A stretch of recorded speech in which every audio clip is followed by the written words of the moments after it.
بسم اللہ رسولا یتلو علیکم آیات اللہ مبینات لیخرج الذین آمنوا وعملوا الصالحات من الظلمات الی النور ومن يؤمن بالله ويعمل صالحا يدخله جنات تجري من تحتها الأنهار خالدين فيها أبدا قد أحسن الله له رزقا الله الذي خلق 7 سماوات ومن الأرض مثلهن يتنزل الأمر بينهن لتعلموا أن الله على كل شيء قدير وأن الله قد أحاط بكل شيء علما آمنت بالله صدق اللہ العظیم۔ رسولاً ایک ایسا رسول یتلو جو پڑھ کر سناتا ہے علیکم تمہیں آیات اللہ اللہ کی آیتیں مبینات روشن لیخرجا تاکہ نکال لے جائے الذین آمنوا انہیں جو ایمان لے آئے وعملوا الصالحات اور نیک عمل کرتے رہے من الظلمات الی النور اندھیروں سے نور کی طرف ومن یؤمن باللہ اور جو ایمان لاتا ہے اللہ پر ویعمل صالحا اور نیک عمل کرتا ہے یدخلہ تو وہ اس کو داخل فرمائے گا جنات باغات میں تجری من تحتها الانہار جن کے نیچے نہریں رواں دواں ہیں خالدین فیہا ابدا جن میں وہ لوگ تابد رہیں گے قد احسن اللہ لہ رزقا بلا شبہ اللہ نے اس مومن کو بہترین رزق عطا فرمایا اللہ الذی خلق اللہ وہ ہے جس نے پیدا فرمائے 7 سماوات 7 آسمان ومن الارض مثلہن اور زمین کو بھی انہی کی مانند یتنزل الامر بینہن نازل ہوتا رہتا ہے حکم ان کے درمیان لتعلموا تاکہ تم جان لو ان اللہ علی کل شیء قدیر کہ اللہ تعالی ہر چیز پر کامل قدرت رکھتا ہے وَأَنَّ اللَّهَ اور بے شک اللہ تعالیٰ قد احاطہ بِكُلِّ شَيْءٍ علما اللہ تعالیٰ نے ہر چیز کا اپنے علم سے احاطہ کر رکھا ہے۔ ذات محترم بھی آپ قرآن مجید فرقان حمید میں سے 28واں پارہ سورۃ الطلاق کی آیت نمبر 11 اور 12 کی تلاوت اور ترجمہ سماعت فرما رہے تھے۔ کل کے درس میں گزشتہ درس میں ہم نے پڑھا اللہ کریم نے فرمایا تھا کہ خرچ کرے وسعت والا اپنی وسعت کے مطابق اور وہ تنگ کر دیا گیا ہے جس پر اس کا رزق تو وہ خرچ کرے اس سے جو اسے اللہ نے دیا ہے۔ تکلیف نہیں دیتا اللہ تعالیٰ کسی کو مگر اس قدر جتنا اسے دیا ہے۔ ان قریب اللہ تعالیٰ تنگی کے بعد فراخی دے گا۔ کتنی بستیاں تھیں جنہوں نے سرتابی کیا اپنے رب کے حکم سے اور اس کے رسولوں کے فرمان سے تو ہم نے بڑی سختی سے ان کا محاسبہ کیا اور ہم نے انہیں بھاری سزا دی، پس انہوں نے اپنے کرتوتوں کا وبال چکھا اور ان کے کام کا انجام بڑا خسارہ تھا۔ تیار کر رکھا ہے اللہ تعالیٰ نے ان کے لیے ایک سخت عذاب، پس اللہ سے ڈرتے رہا کرو اے دانش مندو جو ایمان لائے ہو، بے شک اللہ تعالیٰ نے نازل فرمایا تمہاری طرف ذکر۔ گزشتہ درس میں ہم نے ان آیات کی تفسیر پڑھی۔ آج کے درس میں اللہ کریم اپنے حبیب کی شان و عظمت حضور کے فرائض نبوت بیان فرما رہا ہے۔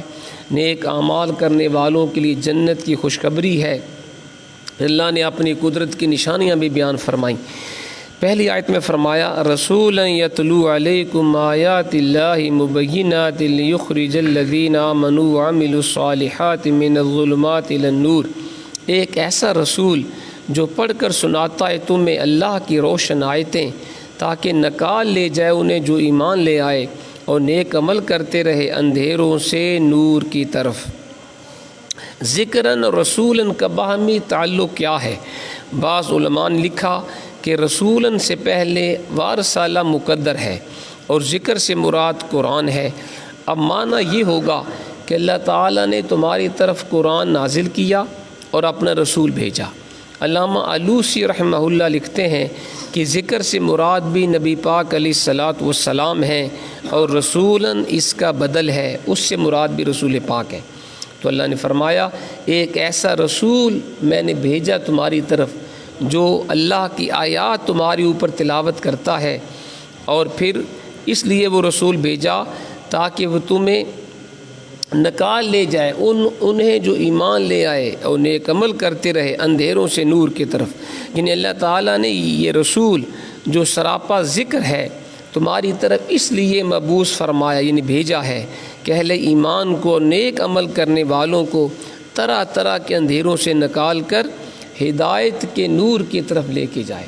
تو رسول پاک کی آمد کا مقصد کیا تھا؟ لوگوں کو کفر و شرک گمراہی کے اندھیروں سے نکال کر صراط مستقیم کے نور کی طرف لے کر جانا۔ تو فرمایا وَمَن يُؤْمِن، اور یہ اس رسول کی شان ہے۔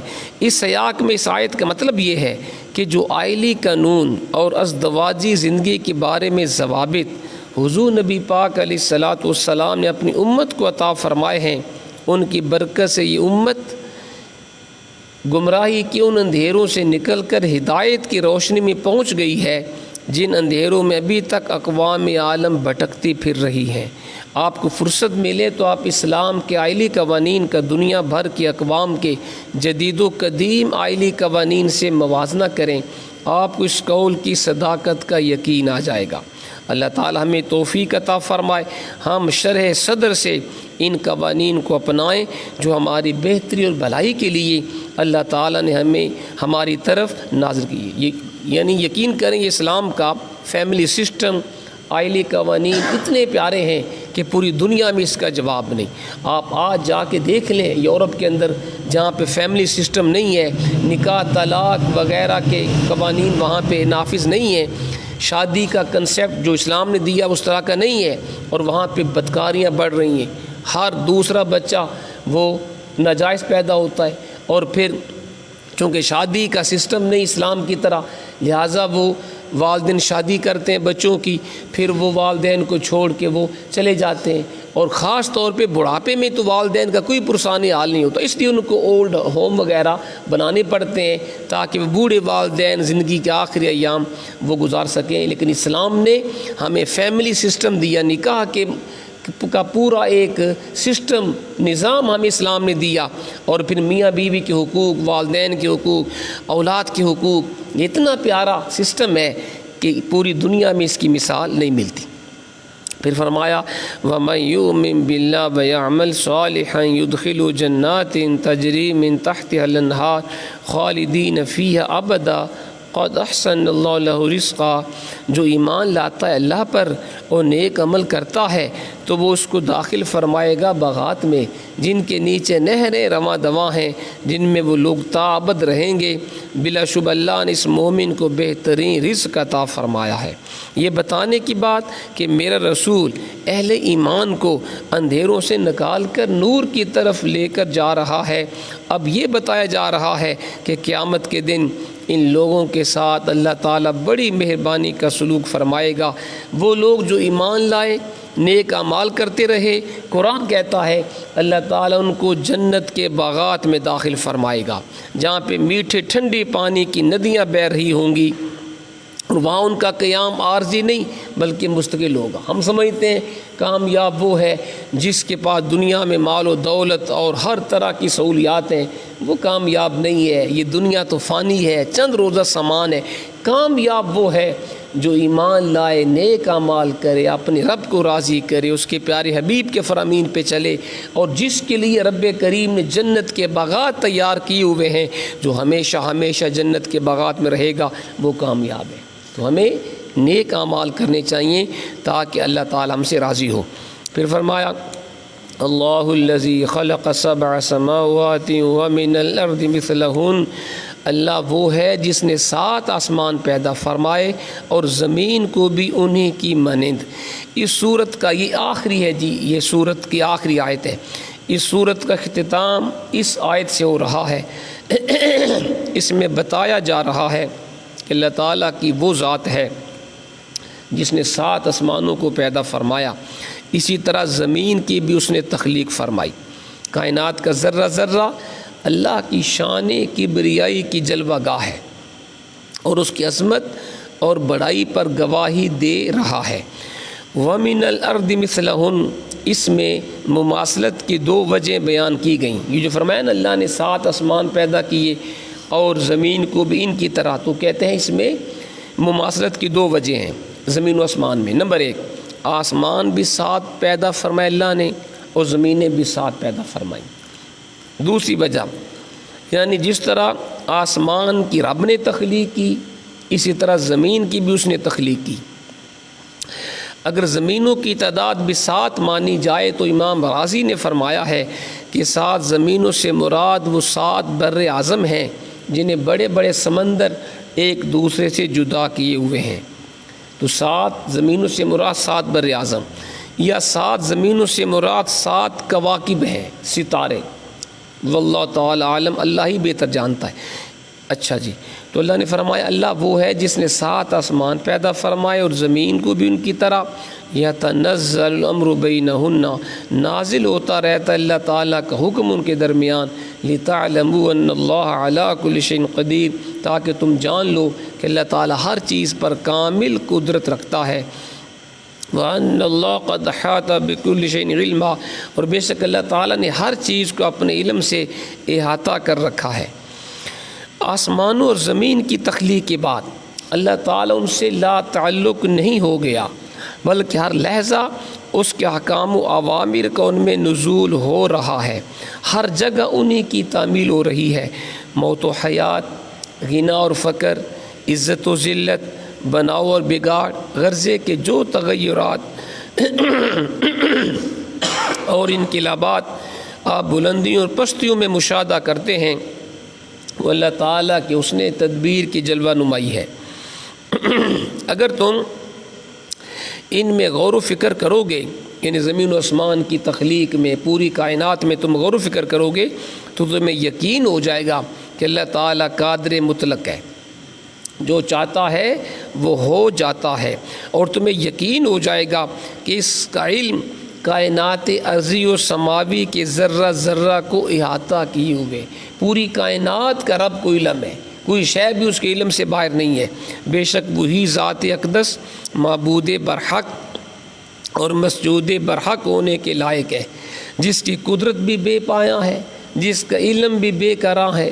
وہی اللہ ہر شے کے اوپر قادر ہے، جس نے کائنات کو پیدا کیا، اس کا نظام ہستی وہ چلا رہا ہے، وہی تو خدا ہے۔ پوری کائنات میں اللہ کی قدرت اور عظمت کے جلوے انگنت ہمیں دکھائی دیتے ہیں۔ فرمایا یہ بت جن کی مشرکین پوجا کرتے ہیں اور انہیں اپنا کار ساز حقیقی خیال کرتے ہیں، یہ عاجز ہیں، ان میں کچھ طاقت نہیں، جاہل ہیں، انہیں کسی چیز کی خبر نہیں، بھلا ان کو اپنا خدا اور معبود تسلیم کرنا کہاں کی دانش مندی ہے۔ جو عاجز ہو، جس کے پاس کسی شے کا اختیار نہ ہو، اس کو اپنا رب ماننا یہ کتنی بیوقوفی ہے۔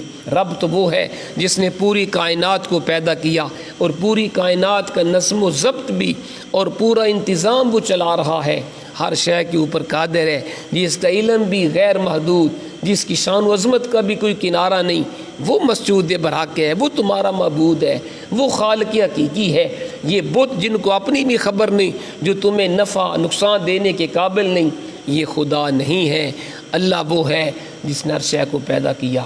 تو آج ہم نے اللہ کی توفیق سے سورۃ طلاق بھی مکمل کر لی۔ انشاءاللہ اگلے درس میں ہم سورۃ تحریم کو شروع کریں گے۔ اللہ تعالی ہمیں عمل کی توفیق عطا